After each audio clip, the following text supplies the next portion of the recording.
Right now, we're watching one of the boldest economic transformations in modern history play out in real time. For almost a century, one country was pretty much synonymous with a single resource, oil. But now it's building an entirely new future, not on black gold, but on code, on capital, and on some seriously cutting-edge tech. This is the story of how Saudi Arabia is basically building a nation-sized startup.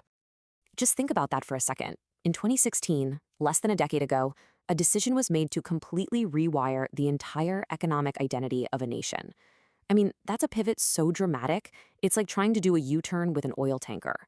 And somehow, it's all happening at a speed that has the rest of the world just watching, stunned. And if you need just one number to really grasp that speed, here it is, 1,200%. That's the growth in startup funding in Saudi Arabia since just 2018.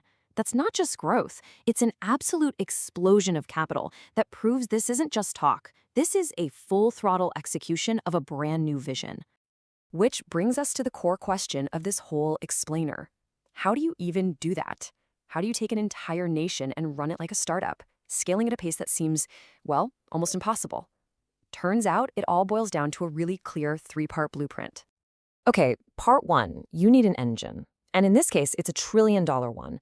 The whole strategy is being fueled by this massive national project called Vision 2030, and it is backed by a war chest of capital so big it's literally reshaping global markets. So the power source for all this change is the Public Investment Fund, or the PIF. With assets now clearing $950 billion, it's one of the largest sovereign wealth funds on the entire planet. But this isn't some sleepy national savings account. Oh no, this is an aggressive investment vehicle designed to, as one source put it, literally buy the future. So where's all that money going? Well, since 2016, $250 billion has been pumped directly into future-focused sectors. We're talking AI, fintech, gaming, you name it. To put that number into perspective, that's more than the total investment of all venture capital funds across the entire Middle East during that same time. It's just staggering. And, the ambition was crystal clear right from the get-go. Back in 2016, the PIF made this massive $45 billion bet on SoftBank's Vision Fund. At the time, a lot of people called it risky, maybe even crazy, but it turned out to be a strategic masterstroke.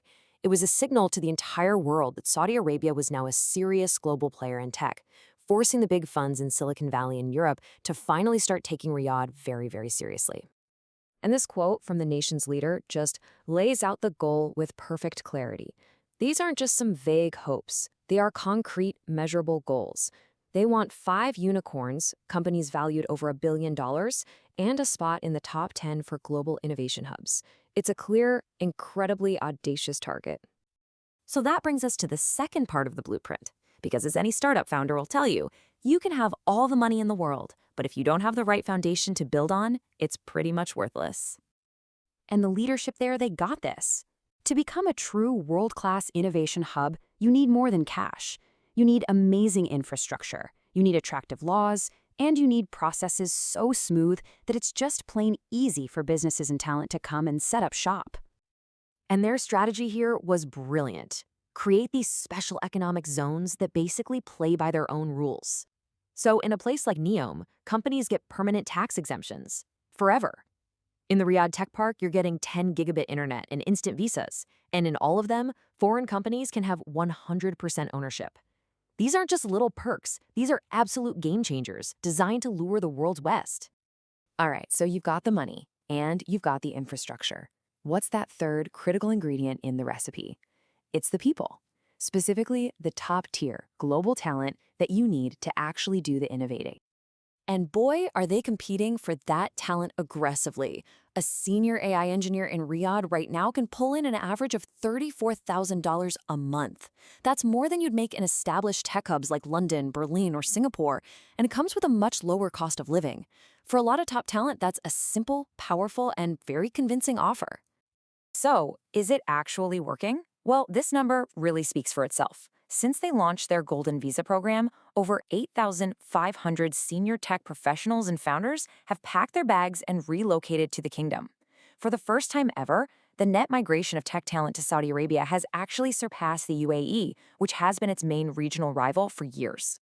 And it's not just about the visa or the paycheck. Hearing this directly from a founder who's actually in the ecosystem, that says it all.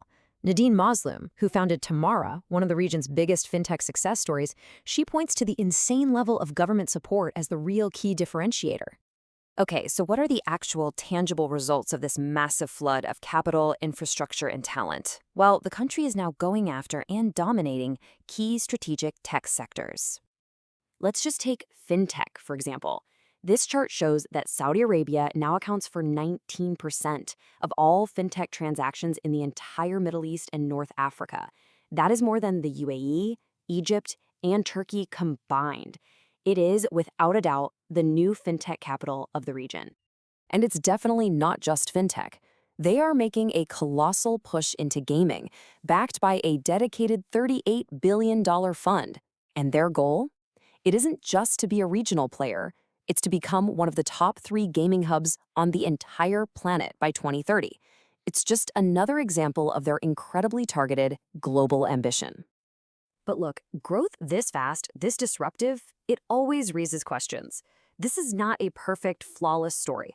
And the biggest question of all is, can this incredible momentum actually last?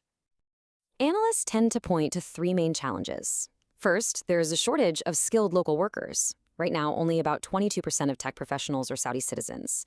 Second, there are ongoing concerns about human rights and the country's global image, which can still make some Western talent and investors a bit hesitant.